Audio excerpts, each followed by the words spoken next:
What's going on, everybody? Mark here, and we are back with another Illustrator tutorial, and on this one we are talking about one of my favorite assets in Adobe Illustrator. This is the Pathfinder window. It has an array of beautiful options here, and I use some of them on a very regular basis, and they are very helpful when trying to figure out and creating certain compound paths and just general workflow. It's very important to understand this window, so let's jump right into it. So the first option is Unite, and Unite is pretty simple and used pretty common. It is when you take two shapes that are overlapping, you just click them and they will completely combine into one shape. Very simple and straightforward, nothing really to explain. The next option is minus, and minus is also used very frequently. So it is when you take the top overlaying shape, so the stroke square is on top of the blue square.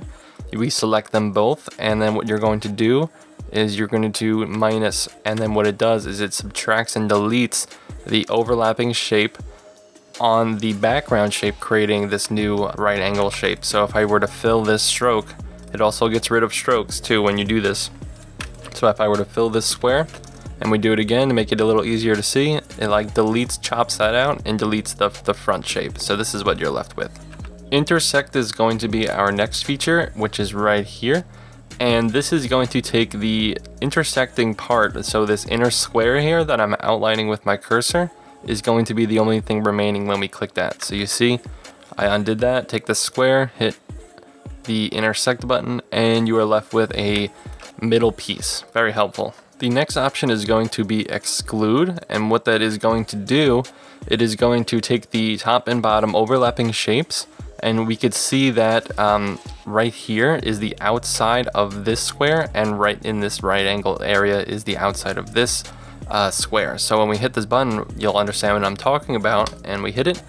And if we ungroup, because right now it just looks like it just added strokes to both squares, if we ungroup, then you can see that the middle portion is gone.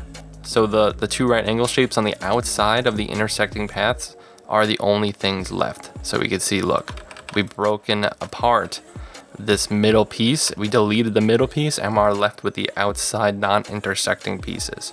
And by ungrouping, you can go to Object Ungroup, or I just hit Control-Shift-G a bunch of times just to satisfy the possibility of it not being ungrouped. Next option is Divide, which is actually pretty cool. So if we hit Divide and we ungroup, it is going to break all three intersecting shapes into their own unified solo shapes.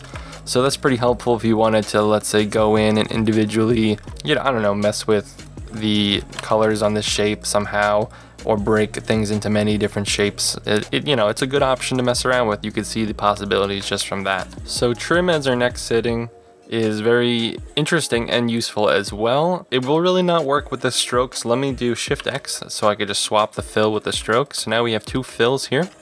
And if I take the top square and the bottom square and I hit trim, what happens is now it's basically subtract, like it's basically this one minus, but you don't lose the front shape.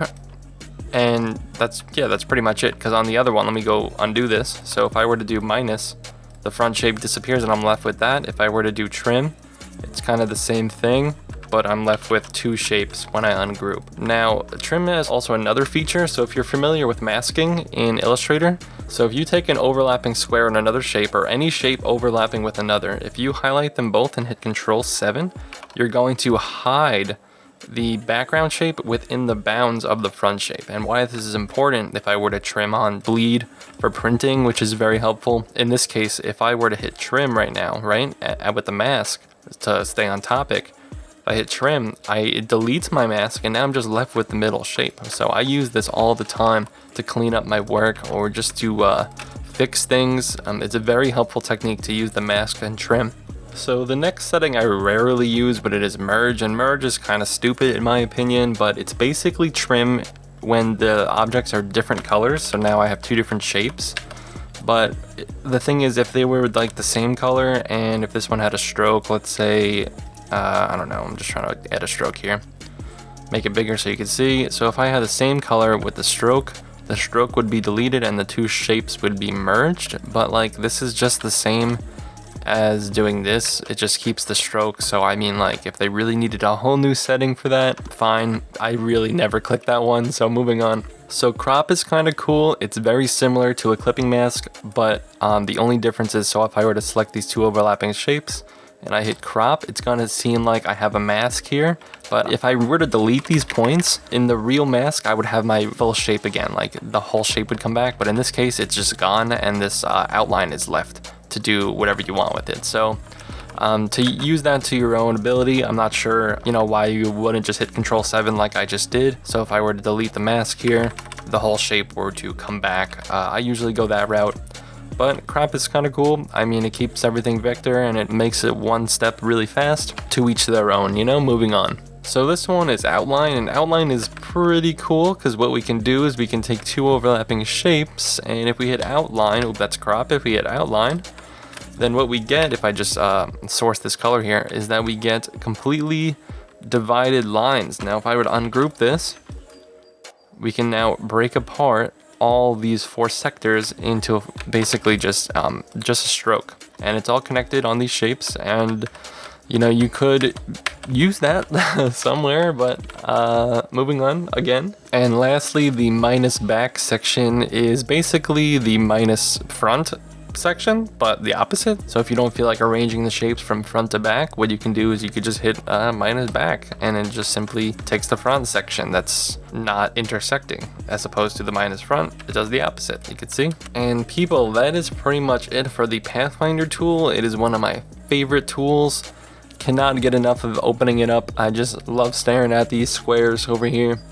And I will catch you on the next Illustrator tutorial, my people. You can follow me on Instagram at markedarts. I have not been too active as of right now based on the current life situation and the lack of ability to freely shoot in New York City and other places, but that's going to change soon. But anyway, you could follow my handle, markedarts. That's at MARKD_ARTS, and I'll see ya.